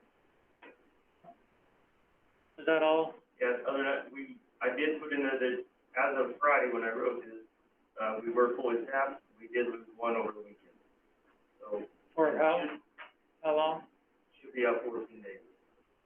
But just to let you know, this is her third quarantine, and she's not been positive, so it's always around someone. That's what takes me a while. I don't think we're gonna stop that. Yeah. Or, okay, thank you. Superintendent's report. Okay. Number one, we'll skip, we'll do that after executive. I'll take a look at number two. Every time, or every year around this time, we take a look at the tentative tax levy report, which is an indication of, what we're doing is we're requesting funds for next fiscal year. EAV estimates that were provided to us last year, by each of the counties came in lower than originally projected. The EAV last year ended up being $119,105,430 as opposed to the $120,502,715 that was originally projected. Our tax rate ended up being $4.96 last year, which was a 7-cent increase from the previous year. When looking at this year, the initial EAV estimates that we've been provided by each of the assessor offices, and how I do this, I take the numbers that they give me. I don't do anything with the numbers. I don't inflate them. I don't subtract them. I just take the numbers they give me for what they are, and that's what you're going to be seeing reflected in this report. And then what we'll do again between now and December, we'll get in touch with each of those assessors' offices again to ask, hey, did anything change, anything major? And then usually, if not, then what you see in December is typically what you see this month in November.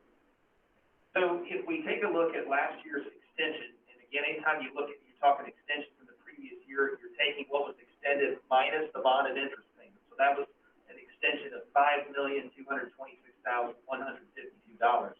from a year ago. And then take that by 105%, you get this amount here, then you subtract last year's amount. So if you don't want to go to a truth in taxation hearing, the request cannot be any larger than $261,308. That would be your 5% increase. The increase that I'm recommending for this year is $216,160.29, which is a 4.14% increase. Last year's requested increase was 4.17%, so it's right in the ballpark of where we were a year ago. When making these requests, all of our funds, education, building, which is your operation and maintenance, working cash, special education, transportation, I've requested the full amount of what we can request. And then for the three restricted funds, which is Social Security, IMRF, and Social Security, we could request any amount that we wanted to on those three because we're a non-PTEL county, because we do not have PTEL in Montgomery County, and they've never rejected a PTEL referendum. That's where we're a little bit different from other school districts in Christian County. What I did for this next year, I increased the IMRF and the Social Security funds by 4% each, and then I increased the tort fund by 5%, because the tort fund this year is projected to have a little bit of a deficit, not much, and you saw what happened with our insurance cost increases, and then also, too, we are paying some salaries out of tort. So So really, what does this mean? Well, here's what this means. If the assessor's offices are correct in the EAV figures they've given us, our tax rate will not do anything in terms of increasing. We're looking at $4.94 for a tax rate. And that's really what people look at the end of the day is the tax rate. We could request more than this 4.14%, but the only places you would be able to place those dollars would be in tort, IMRF, and Social Security. And really, with IMRF and Social Security, there is no strategic advantage of stockpiling money in those funds because you can't do anything with them. They're restricted. You can't transfer those monies to ed, to transportation, or to any other place. So at this particular point in time, Social Security has been healthy, as has IMRF. And the tort, we are going to build that up a little bit for next year. But again, it's because of the growth in EAV that's been projected here, you're not going to see an increase in the tax rate. And at the end of the day, that's the main thing that people look at is what am I going to pay on that property tax bill when I receive it. We also take a look at, too, the estimated TIF increment loss. The agreement that we have on the TIF is that we receive 25%, and that agreement goes all the way through the year 2033. So when that agreement was made years before I ever arrived in town, it was a long-term deal that takes us all the way to the year 2033. You can see with last year's and then what's projected for this year, we're looking at recouping just over $180,000. So that's kind of where we're at there. I went pretty quickly through that. It's a pretty important part of what we do as superintendents, but do any of you have any questions on anything here? I don't see any. Okay. Thank you for that. All I'm asking for tonight, I'm not asking you to approve this final format. I'm just asking you to approve the review of the district's tentative levy report that I've covered here this evening. We just need a motion to approve the review of the district's tentative levy report. Motion? Mark Byers, second. Kyle Anderson, roll call, please. Deere, Yes. Dorn, yes. Fry, Yes. Moon, Yes. B. Byers. Yes. The district electronic report cards we have on here, but just kind of give you a summary. We had no student assessment data last year because we didn't take the test. Basically, the summative designations that each of the school buildings received this year were the exact same as what we received a year ago. Since all of our school buildings did receive a commendable designation a year ago, that'll be the same designation that we get this year. It still has, our data in terms of enrollment, certain demographics, those types of things, but as Mr. Donahue alluded to earlier, there's going to be a lot of COVID-related mentioning of different facts in there because of everything that's gone on this past year. I'm not even sure how useful this information is going to be. Real estate companies like to use it for different things, but in terms of student assessment data, there wasn't none this past year. We've had these attached and had a chance to take a look at them if you want to. Do you need any further explanation on it, or are you good with that short summary? Next, we get the school board members' day resolution. That day was actually yesterday. I would just, from the superintendent perspective, say thank all of you for your service and dedication. You're not getting paid to do this. This is volunteer. This is being a public servant at the end of the day. And wow, you want to talk about a year, challenging year to be a board member with everything that's going on. Because everybody out there has got a different opinion on how you should do things and what's going on. And we kind of know a lot of those types of issues that come up. So I would just say, I would thank all of you for your service, and I would thank all of you for your professionalism, because regardless if we agree or disagree on things, I know all of you have your hearts in the right places. And at the end of the day, that's the main thing. We're here to serve kids, and we're here to try to do what's best for the kids and the community that we serve. So I would just say from the bottom of my heart, thank you to all of you for what you do on a daily basis. And I know it's not been easy. I would like to also just ditto what Mr. Byer just said, and thank everybody personally from the president's standpoint. This has definitely been a more challenging year. I certainly appreciate all the time that you guys have put in, being ready and available, at times when we need to discuss things. Case in point being the emergency meeting. Pretty impressive that everybody was able to show up when needed, for us to discuss, make a decision. Again, like Mr. Bauer said, we don't always necessarily agree, but I think we all bring a lot to the table, bring a lot of good discussion, helps everybody else at least know where everybody within this room and within the community hopefully stands. And I certainly appreciate all that you guys have done. So thank you, and I need a motion to approve the November School Board Members' Day resolution. I'll make that motion. I just need a second. Mr. Kirkbride, all in favor, aye? Aye. Same sign. Thank you very much. And then NPT special education report, Dr. Hastings provided you a pretty deep analysis of what happened and transpired at the last NPT special ed board meeting in October. Our next NPT special ed board meeting is on Wednesday, November the 25th. One that we have. I think we're ready for executive session. Okay. We had 89 people watching a little bit ago. 89. People Okay. watching the live stream. Thanks everybody for watching. So.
Affirmative, we're live now. Okay. So we are back, and I need a motion to return from executive session. Craig Deere, second. Doug Kirkbride, roll call, please. Moon, Yes. Anderson, Yes. B. Byers, Yes. M. Byers, Yes. Dorn. Yes. And a motion to approve executive session's minutes as read. Mark Byers, second. Ann Dorn, roll call, please. Moon, Yes. Anderson, Yes. B. Byers, Yes. Deere, Yes. Kirkbride. Yes. I need a motion to approve superintendent's personnel recommendations as reviewed and presented from the executive session notes. Al Anderson, second. Craig Deere, roll call, please.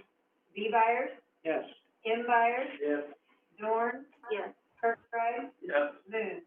Yes. Okay, that brings us to the communications. Everybody had a chance to read through those, saying what the governor might or might not do, or what we might expect from Springfield at some point, or it might not happen. So, any questions on any of that communications? And that brings us to board member considerations. First on the agenda is the high school basketball. I think there's still a lot of questions out there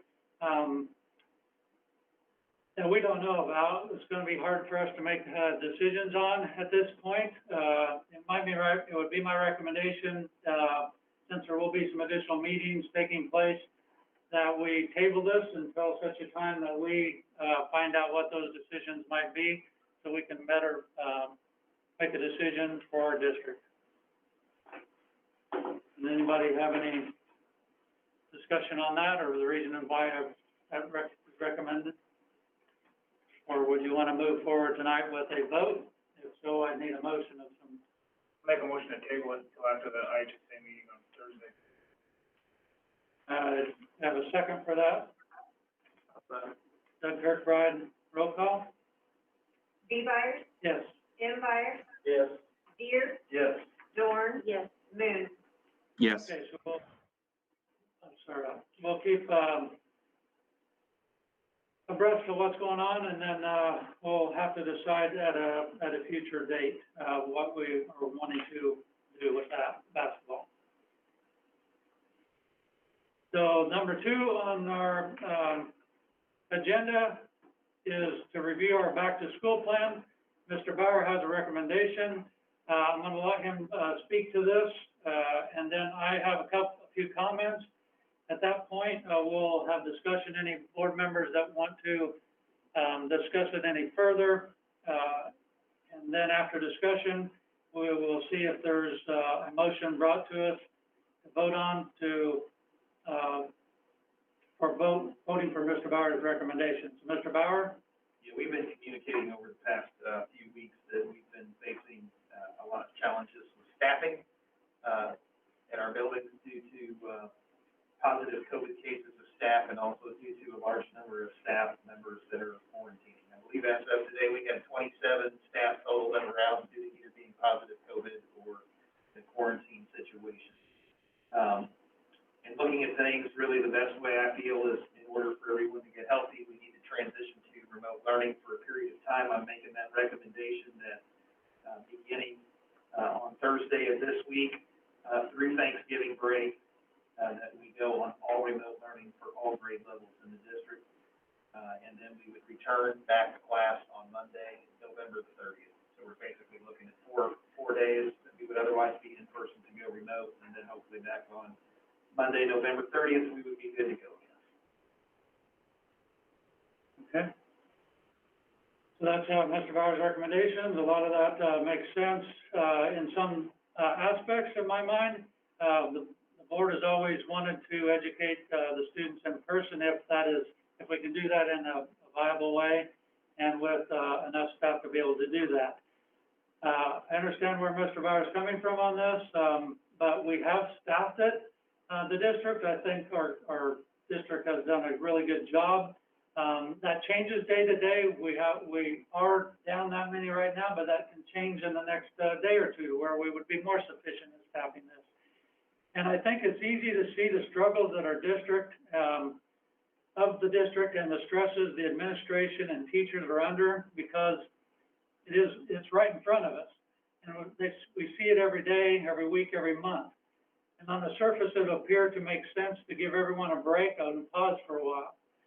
But it's what we don't see and what we won't for months or years to come that bothers me, and I think will have much longer term impact and consequences. And to give you some examples, we don't see the decrease in the total educational hours each student is participating remote. We do the best we can, and I think it is, if we have to go there, that's, our teachers are prepared for that, but there is no way we can provide the same number of hours and the same education remotely that we do in person. And it's the unsupervised student at home with all this idle time, that concerns me. We're still educating hundreds of students in person at this point, and I'd like to see us continue to probably do that, unless we just truly do not have enough staff to do it. And it's the parents that have to miss work to assist or supervise their child's online learning, or those parents that don't have that luxury to miss work, and that child is home by themselves. That bothers me.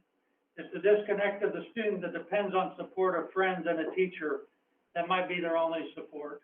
Those are the things that bother me.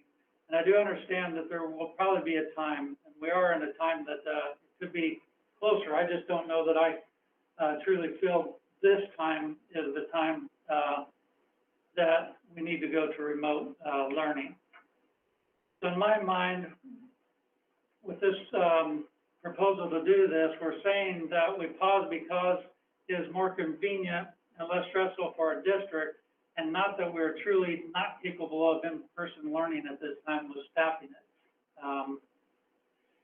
So that's just a little bit of a opposite of what Mr. Bauer is saying. It's just some of my own personal thoughts, and trying to understand the parent, the public, and the student component of it, and what is going to be best for that student long term, because they're not going to, whatever time we take away from them, they're not going to get that back.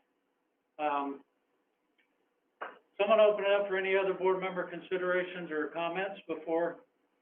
Let's see if there is going to be a motion. Everybody, do you have anything, or? Yeah, I guess just in general comment, from my point of view, I think others feel the same way. Our number one concern is quality and consistency of education. That's what we want to provide.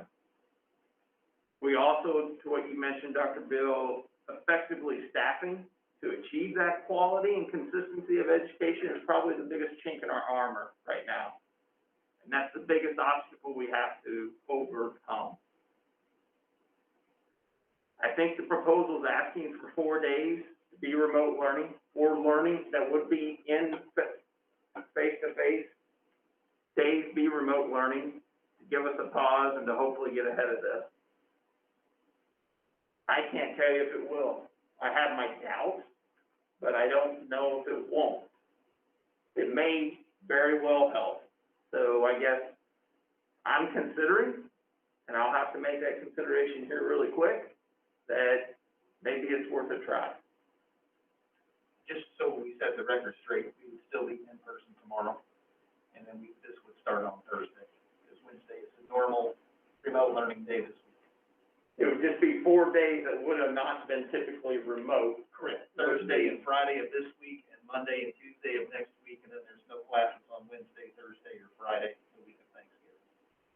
I guess just in my mind, this is a very difficult balancing act, understanding what is right. It's a tough decision. So I guess that's all I have to add to it right now. I don't know if I helped anybody, even help myself. But It's not easy. I know. I struggle. I think this whole board struggles. That's why we take up so much time to try to figure out the best way to move forward. Any other board members? Mr. Deere? The vote yes for Mr. Bauer's recommendation doesn't mean we're giving up. It means we're taking a pause. And I believe the board is in favor of in-person learning as long as we can. We've had some bad luck, but we've done well so far. And taking a break may not be the worst thing in the world. Where's, Everything both of you guys and all three of you said, I totally agree with, and I know that's kind of both sides of the spectrum, but, the fact that it is only accounting for 4 days is what leans me towards it. I just will say that I think this is something we can't sustain doing off and on forever. I really don't believe, I don't believe that I could vote for it again, if I vote for it this time. There has to be a way, some way that they can keep these kids in school. I mean, I've been in school for 27 years of various sorts. And I firmly believe education is the thing that is going to keep this country strong, and kids have to get it in the schools. That's my feelings on it. I don't think I really answered anything there, but if I vote for it this time, I won't vote for it again. That's something drastic. Martin, any comments or? I have been an advocate for in-person all along. I think that's where kids need to be. And I think that's what we're striving to make happen, but I'm not sure at this point in time that it's the best way to do it right now.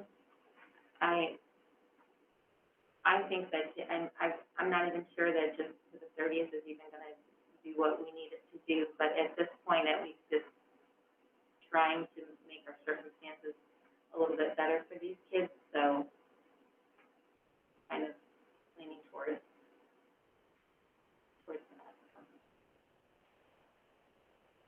My stance hasn't changed from our emergency meeting a while back ago, that I still believe wholeheartedly the safest place for all of our children is in school. It's not real debatable, I don't think. Ask your administrator, they'll tell you the safest place is in school. I have talked to the administrators personally on my own time, and we had a great discussion, and we didn't agree on a lot of things. A lot of things were not agreeable, and we agreed to disagree, and that's fine. But I do respect their professionalism and their boots on the ground approach to having to deal with the day-to-day issues every day. They've got challenges in their jobs like I have challenges in my jobs, but I don't want to pause. I don't think we're pausing. I like Mrs. Weiss, when she said reset. I like a reset and a refresh, not a pause. We're not pausing learning. We're going to continue to learn up until the last day of school before Thanksgiving. We're doing a different manner, assuming this goes through. But it's not a pause. It's a reset. It's a refresh. And so let's get the ducks back together. Let's get back in the huddle and figure out this plan moving forward November 30th and on. And I don't want it to be a laissez-faire couple of days where we relax, but we do get our heads back together again. We maybe develop metrics. We maybe look at adding additional staff to continue to contact trace and to take some pressures off of people that don't need to be doing that job, that are taking a little bit extra. I think that's really important to think outside the box on how we can be successful in the future. Because my vote tonight will be to remote for these 4 days. If it wasn't 4 days, I'd have a different circumstance. It's 4 days. 4 days to reset, to refresh, to get going again. But like Mark, you may not get that vote from me ever again unless the circumstances are dire. So I guess what I'm saying is I am listening to you administrators. I am listening to you teachers. I am listening. And we're going to trust you, and I do trust you, but you say, hey, we need this, and just like we did with agreeing to the Wednesdays off, you said, we need this. That's what I'm doing, I'm listening, but I want to see changes happening. I understand that you can't predict the future, and nothing is totally predictable and plannable moving forward, but I would like to see steps moving forward to help alleviate further issues in the past. That means district helping in hiring part-time staff, half days to contact trace, we can do, we have money to do it. To figure it out, to improvise, adapt, and overcome, and to win moving forward. So, no secret to, I'm gonna vote yes to taking 4 days to refresh and come back November 30th and do the best we can. All right, I thank everybody for their opinions. Everybody has valid points. And I don't disagree with anyone, like Mark said too. I just don't know if this is the time that we need to be utilizing that. We're still educating our students in person, and we're not completely out of staff. So I don't discount the fact that it could just keep getting worse and worse, and there's no doubt that we would have to take this vote down at some point in the future. So that being said, everybody had a chance to voice their opinion. James, sorry, we have a board member that is on remote tonight. So James, I need any comments, questions about what was said by the other board members, or thoughts you want to present to the other board members? No, I think, no, thank you. I think when we started this journey in August, we said that staffing would be the trigger point for us going remote, and our district leader in Superintendent Bowers come to us tonight saying that that's where we're at. So I'm going to have to put my trust in his opinion, in his direction, and I would support this also. Okay. And it's not, again, it's not that I don't trust Mr. Bauer and I. We go back and forth on a lot of things, but we have I think I respect his opinion. I just think that mine's just a little different at this point. So I'm going to ask if there is there a motion? Is somebody going to make the motion as read on here, which is a motion to transition all Pana Community School District number 8 schools to remote learning through Thanksgiving. School will resume Monday, November 30th, and to clarify, like Mr. Bauer said, this will be in person tomorrow, in person tomorrow, and this will start on Thursday. and it will start on Thursday. So everybody's clear on that, and what the motion is that's being presented to vote on. Okay, so we have the motion made by Ann Dorn. Do I have a second? Second by Craig Deere. Roll call, please. Ann Byers, Yes. Kirk Wright, Yes. Moon, Yes. Anderson, Yes. B. Byers. No, at this time. Okay, so the motion carried. So, everybody on the call, and everybody will be notified tomorrow. Be a letter. The principals are on, the call, I think, so they will know. I appreciate everybody's time in this. Not an easy decision. I respect everybody. This is a group, vote. We vote as a board, so the decision has been recommended and made. So we'll move forward and we'll see where this takes us. And then we will go from there. Whatever happens on November 30th, we'll see where that takes us, and we'll make some decisions after that. Wednesday's still a regular remote day now. Wednesday is a regular remote day, that's correct. And, to Mr. Anderson's point, and earlier in the meeting, there will be, a group put together to try to develop some metrics moving forward. Like you said, he doesn't want to take this as idle time, which, we had talked about earlier, so that will be put in a motion also. Any other board member considerations?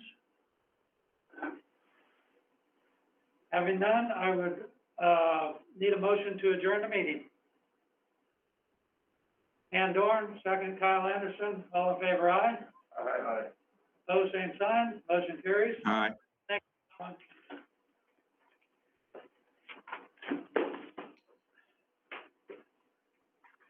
Including the mayor's. You win. You know what that means, at least we don't have to watch them. No.